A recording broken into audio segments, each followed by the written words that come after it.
दोस्तों, आज की वीडियो की शुरुआत एक ऐसी खबर से होने जा रही है जिसे सुनकर हर भारतीय का सीना गर्व से 56 इंच का हो जाएगा। लेकिन साथ ही एक ऐसी खबर भी है जिसे सुनकर आप अपनी हंसी नहीं रोक पाएंगे। एक तरफ भारत है जो अमेरिका के बाद दुनिया का सबसे शक्तिशाली फाइटर रडार बनाकर इतिहास रच रहा है, और दूसरी तरफ हमारा पड़ोसी पाकिस्तान है जिसके सीनियर जर्नलिस्ट ऐसी हरकतें कर रहे हैं कि अब भारत के कॉलेज के बच्चे भी उन पर तरस खा रहे हैं। जी हाँ, पाकिस्तान ने अमेरिका के F-35 पर ऐसी बचकानी हरकत कर दी है जिसे सुनकर F-35 बनाने वाले वैज्ञानिक भी गुस्से से लाल हो चुके हैं। लेकिन खबर सिर्फ यही नहीं है, दूसरी तरफ भारत ने कुछ ऐसे हथियारों को रिवील किया है जिसे देखकर दुनिया भर के वैज्ञानिक दंग हो चुके हैं। आज हम आपको भारत के उस बाहुबली टैंक से भी मिलवाएंगे जिसे चलाने के लिए ड्राइवर की जरूरत ही नहीं है। ये खुद सोचेगा, खुद चलेगा और खुद दुश्मन को ठोक देगा। सिर्फ इतना ही नहीं, आज हम भारत के उस हथियार की भी बात करेंगे जो 1971 के बाद एक बार फिर पाकिस्तान के दो हिस्से करने के लिए तैयार हो चुका है। तो आखिर कौन से हैं ये हथियार, चलिए जानते हैं आज के इस वीडियो में। लेकिन वीडियो में आगे जाने से पहले अगर आप भी सोचते हैं कि पाकिस्तान लातों का भूत है जो बातों से कभी सही समझेगा, तो इस वीडियो को लाइक करके कमेंट बॉक्स में जय हिंद जरूर लिखें। याद रहे, जय हिंद कहना हम सब के लिए गर्व की बात है। सबसे पहले बात करते हैं भारत की उस तकनीकी विजय की जिसने रक्षा गलियारों में खलबली मचा दी है। आप यकीन नहीं मानेंगे, लेकिन अमेरिका के बाद अगर किसी देश ने दुनिया का सबसे पावरफुल फाइटर रडार बनाया है तो वह भारत है। DRDO के वैज्ञानिकों ने फाइटर जेट की नाक यानी उसके नोज कोन के साथ ऐसा खेल खेला है कि अब दुश्मन के रडार हमारे विमानों को ढूंढते रह जाएंगे। हमने एक नया एरोडायनामिक नोज कोन तैयार किया है। अब आप सोचेंगे इसमें नया क्या है? तो दोस्तों, पुराने जमाने के रडोम क्वार्ट्ज फाइबर के बने होते थे। उनसे रडार के सिग्नल थोड़े कमजोर हो जाते थे, जैसे गंदे चश्मे से देखने पर धुंधला दिखता है। लेकिन भारत ने एक प्रोपराइटरी स्पेशल मटेरियल और वीक कोन टेक्नोलॉजी का इस्तेमाल करके ऐसा रडोम बनाया है जो बिल्कुल साफ विजन देता है। इसके अंदर भारत का अपना स्वदेशी गैलियम नाइट्राइड बेस्ड उत्तम AESA रडार फिट किया जाएगा। यह रडार अमेरिका के रडार के बाद दुनिया का सबसे शक्तिशाली रडार माना जा रहा है। यह वाइड स्कैन एंगल्स पर काम करता है और हाई फ्रीक्वेंसी को भी आसानी से पकड़ लेता है। इसका सबसे बड़ा फायदा यह है कि अब हमारे तेजस और आने वाले 5th generation fighter jet AMSA की आंखें इतनी तेज हो जाएंगी कि वो दुश्मन को सैकड़ों किलोमीटर दूर से ही देख लेंगे, जबकि दुश्मन को भनक तक नहीं लगेगी। हम इसे अपने सुखोई 30 MKI में भी लगाने की तैयारी कर रहे हैं, यानी सुपर सुखोई अब और भी घातक होने वाला है। यह रडार स्टेल्थ फीचर्स से लैस है, जिसका मतलब है कि यह खुद को दुश्मन के रडार पर दिखने नहीं देता। भारत ने साबित कर दिया है कि हम अब तकनीक मांगते नहीं, बनाते हैं। अब चलते हैं सरहद पार, जहां कॉमेडी सर्कस चल रहा है। पाकिस्तान का प्रोपेगेंडा तो कभी खत्म ही नहीं होता, लेकिन इस बार उन्होंने हदें पार कर दी है। आप जानकर हैरान रह जाएंगे कि हमारे देश के जो इंटर्न्स हैं, जो अभी अभी कॉलेज से निकले नौसिखिए हैं, वो पाकिस्तान के तथाकथित सीनियर डिफेंस एनालिस्ट्स से कई गुना ज्यादा होशियार हैं। हुआ यूं कि दुबई एयर शो के दौरान पाकिस्तान के एक बड़े पत्रकार मुर्तजा अली शाह ने अमेरिका के F-35 फाइटर जेट का वीडियो शेयर किया और छाती ठोक कर लिख दिया, देखो ये है हमारा JF-17 थंडर, इसने तो सारे फाइटर जेट्स को फीका कर दिया। दोस्तों, F-35 और JF-17 में उतना ही फर्क है जितना एक फेरारी और एक खटारा रिक्शा में होता है। F-35 दुनिया का सबसे एडवांस फाइटर है और JF-17 चीन का दिया हुआ एक सस्ता जुगाड़। सोशल मीडिया पर लोगों ने उस पत्रकार को इतना ट्रोल किया, इतना रोस्ट किया कि उसे अपना पोस्ट डिलीट करना पड़ा। लोग कहने लगे कि भाई कम से कम चश्मा तो लगा लेते, कोई बच्चा भी बता सकता है कि वो JF-17 नहीं था। और सबसे बड़ी बेइज्जती तो ये हुई कि पाकिस्तान इस एयर शो में अपना एक भी विमान भेज ही नहीं पाया। क्यों? क्योंकि उनके विमानों में तकनीकी खराबियां चल रही थीं, वो उड़ने लायक ही नहीं थे।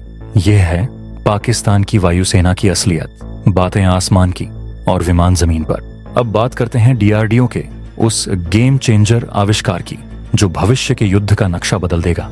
DRDO ने एक नेक्स्ट जनरेशन आर्मर्ड व्हीकल का डिजाइन तैयार किया है जिसे हम माइमत या बाहुबली कह सकते हैं।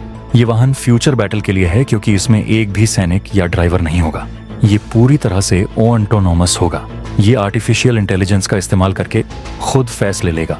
डीआरडीओ ने इसके डिजाइन में कमाल कर दिया है। इसका वजन 20% कम कर दिया गया है। वजन कम होने का मतलब है कि अब हम इसमें 20% ज्यादा मिसाइलें, गोला बारूद और मोटर्स ठूस सकते हैं।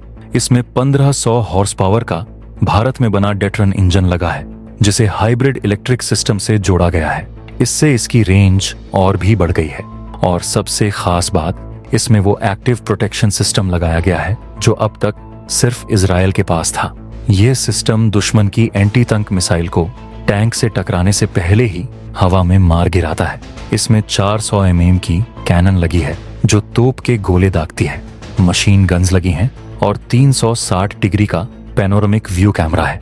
अगर कभी एआई में गड़बड़ी हो भी गई तो इसे दूर बैठे रिमोट स्टेशन से एक वीडियो गेम की तरह कंट्रोल किया जा सकता है। भारत आने वाले 10 सालों में ऐसे 400 से 500 वाहनों की एक पूरी फौज तैयार करने वाला है। सोचिए, जब बॉर्डर पर बिना इंसानों वाली ये मशीनें दौड़ेंगी तो दुश्मन का पसीना छूटना तय है। अब एक खबर जिसने पाकिस्तान की नींव हिला दी है। हाल ही में भारत के रक्षा मंत्री राजनाथ सिंह जी ने बयान दिया था कि सिंध भी भारत का हिस्सा होना चाहिए। इस बयान के बाद पाकिस्तान में तो मातम छा गया, लेकिन सिंध में खुशी की लहर दौड़ गई। सिंध के सबसे बड़े नेताओं में से एक और जय सिंध फ्रीडम मूवमेंट के चेयरमैन शफी बुरफत ने खुलकर इसका समर्थन किया है। उन्होंने साफ शब्दों में कह दिया है, सिंध पूरी तरह से भारत के साथ दोबारा जुड़ने के लिए तैयार है। शफी बुरफत ने कहा कि हमारी सभ्यता, हमारी संस्कृति भारत से ही निकली है। भले ही भौगोलिक रूप से हम पाकिस्तान में हैं, लेकिन हमारी जड़ें भारत में हैं। उन्होंने कहा कि हमें अरब देशों या ईरान के कल्चर से कोई मतलब नहीं है। यह बयान पाकिस्तान के मुंह पर एक जोरदार तमाचा है। बलूचिस्तान पहले ही जल रहा है। पीओके में लोग भारत के नारे लगा रहे हैं और अब सिंध भी जाने को तैयार है। पाकिस्तान अब खून के आंसू रो रहा होगा क्योंकि उसके अपने ही लोग उसे ठुकरा रहे हैं। यह अखंड भारत की तरफ बढ़ता हुआ एक और कदम हो सकता है। अब वायुसेना के लिए एक बहुत बड़ी खुशखबरी। हमारी स्वदेशी अस्त्र MK2 मिसाइल इतनी शानदार और गेम चेंजर निकली है कि इंडियन एयरफोर्स ने तुरंत इसके 700 यूनिट्स का ऑर्डर देने का फैसला किया है। डीआरडीओ ने इसे मंजूरी दे दी है और 2026 से इसका मास प्रोडक्शन शुरू हो जाएगा। ये खबर इसलिए बड़ी है क्योंकि इसके बाद हम इजराइल और रूस से महंगी R-77 और AIM 120 मिसाइलें खरीदना बंद कर देंगे। हम उन्हें टाटा बाय बाय बोल देंगे। अस्त्र MK2 की रेंज 160 से 200 किलोमीटर तक है। इसमें dual pulse rocket motor technology लगी है।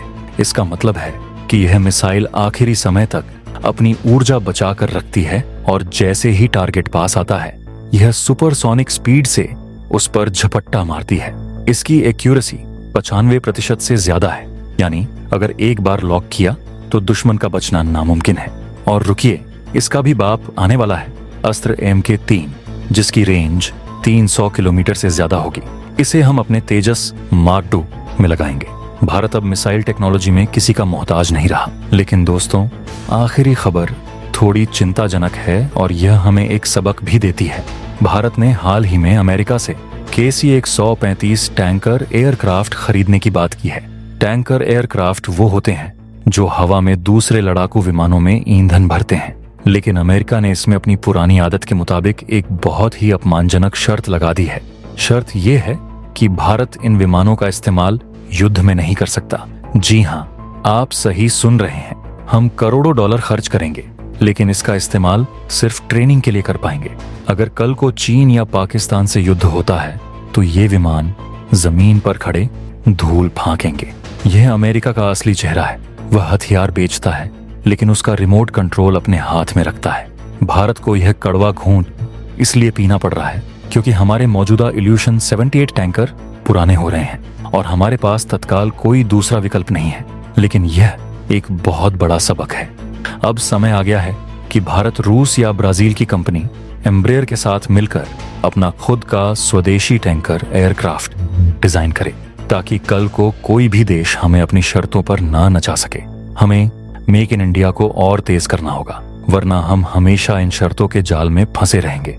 तो दोस्तों, आज की खबरों का निचोड़ यही है कि भारत एक तरफ रडार और मिसाइल टेक्नोलॉजी में दुनिया को पछाड़ रहा है, तो दूसरी तरफ पाकिस्तान अपने झूठ और प्रोपेगेंडा में उलझा हुआ है। सिंध भारत के साथ आना चाहता है और DRDO भविष्य की सेना तैयार कर रहा है। बस हमें अमेरिका जैसे देशों से सावधान रहने की जरूरत है जो मदद के नाम पर बेड़ियां पहनाना चाहते हैं। अब आप लोग मुझे बताइए, क्या आप सिंध के नेता शफी बुरफ्फत के बयान से सहमत हैं? क्या सिंध को भारत का हिस्सा बनना चाहिए? और अमेरिका की इस शर्त पर आपका क्या कहना है? क्या हमें ऐसे हथियार खरीदने चाहिए जो युद्ध में काम ना आ सकें? अपनी राय, अपने विचार और अपना गुस्सा नीचे कमेंट बॉक्स में जरूर लिखें। मैं हर एक कमेंट को पढ़ता हूँ। और हाँ, अगर आपको लगता है कि भारत सही दिशा में आगे बढ़ रहा है तो इस वीडियो को लाइक करना बिल्कुल ना भूलें। इसे अपने दोस्तों, परिवार और हर उस ग्रुप में शेयर करें जहां देश की सुरक्षा पर चर्चा होती है। चैनल को अभी सब्सक्राइब करें और बेल आइकन दबाएं ताकि डिफेंस की दुनिया की ऐसी ही ढांसू और एक्सक्लूसिव खबरें आप तक सबसे पहले पहुंचें।